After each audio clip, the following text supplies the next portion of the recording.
Hi guys, Luckfuck here and welcome to another FIFA 20 player review, and in this video guys I'm going to be reviewing the 85 rated new Manchester City signing Rodri. Of course he did sign from Atletico Madrid in the summer for around £60 million or something like that, and has of course also been given a pretty decent increase from his FIFA 19 card. I believe he was either an 80 or an 82 rated in FIFA 19 as his base card, but of course going up to an 85 for FIFA 20. I was able to pack him, which is pretty awesome. I seem to pack a lot of Manchester City players at the start of this FIFA, which I guess is pretty awesome because a lot of the Man City players are obviously pretty good in FIFA, and I thought I'd kind of test this guy out and maybe see if he's one of the better, kind of box-to-box or defensive midfielders that you can get if you're trying to run a Premier League squad and stuff like that. So I have played 13 games with this card, all in online matches, and he did score me 2 goals and get me 3 assists.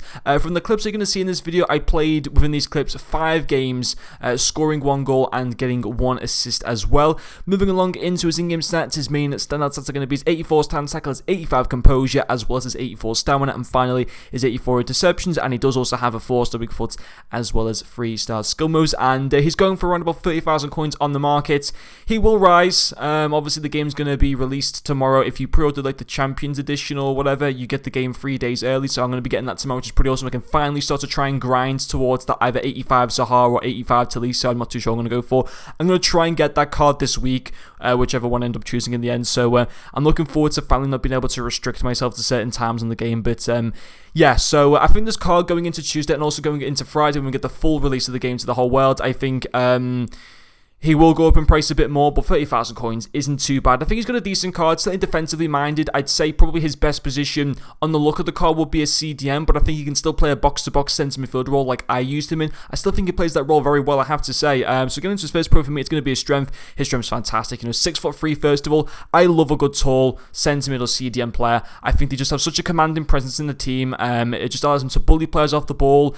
I think strength is something that you can really I think it's essential for your centre midfielders this year to be pretty tall and to have good strength, because it just makes them so easy to be able to bully them off the ball and get possession back. And Rodri can by all means do that absolutely easily. Obviously 6'3" is fantastic, 80 strength and 76 aggression. Now, we can't talk about FIFA 19 now because those stats, like 80 strength is obviously decent, but in a few months' time, it's not going to be quite as good. But for this current stage of FIFA, it's insane, and obviously it's his height at the same time. Although his strength stats maybe don't look like the best in the world, because he's 6'3", it just makes his strength feel so much better and being able to bully players off the ball. You'll see it yourself actually, as well in how good his strength was. It's it's fantastic. It allows him to meet headers, although his jumping isn't necessarily too good because he's so tall. He doesn't have to have good jumping. So when those goalkeepers kicking the ball up into the field, he's going to be often one of the players in that central part of the midfield to meet that header first, to be able to knock it down to one of the other players in the team and to try to start off an attack or something like that. But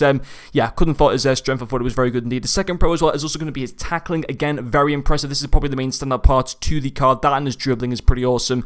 But yeah, 84 interceptions, 82 defensive awareness, stand tackle at 84, slide tackle at 78 with that powerhouse chemistry stat. A lot of those stats go to the high 80s, even some of them into the low 90s, which is absolutely fantastic. So yes, if you do look at the card, he probably maybe is slightly better geared towards the CDM role. But I can tell you guys in full confidence right now, he played the centre midfield role absolutely fine, because in that position, you got to do a mixture of attack and defensive.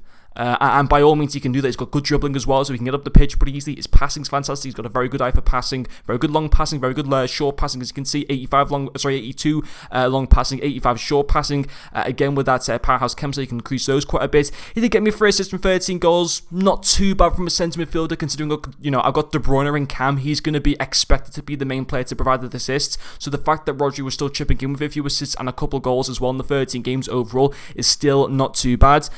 So yeah, his pros to me: strength, tackling, passing, all those very good. 40 lacked in pace a little bit, but at the same time you can't expect your midfielders to be too quick. I think 67 pace for the most part is fine. Sometimes he kind of gets slightly caught up by faster players trying to backtrack and make tackles on him, but at the same time he has got that really good strength. He's got that good height as well to be able to prevent them from trying to make tackles, trying to keep hold of it and stuff like that. He's also got really good composure, decent ball control and reactions as well. For the most part, I think it's a very, very good card. I think if you're talking about CDMs that you want in your team, obviously, for the Premier League, the likes of Pogba, Kante, Fabinho, Rodri. For me, Rodri can definitely rival a lot of those cards. He would be a cheaper version of those cards that I've just listed as well, but I think he can more than do a job in like a starter team or something like that for 30,000 coins. Yes, I do think he will go probably to around about 40 or 50,000 coins once the game's fully released towards the end of this week, but I think he'd be a card that would even do well in FUT Champions. I don't plan to sell him. I plan to keep him for quite a while, actually, and yeah, on the whole, I would definitely recommend buying this card. But anyway, guys,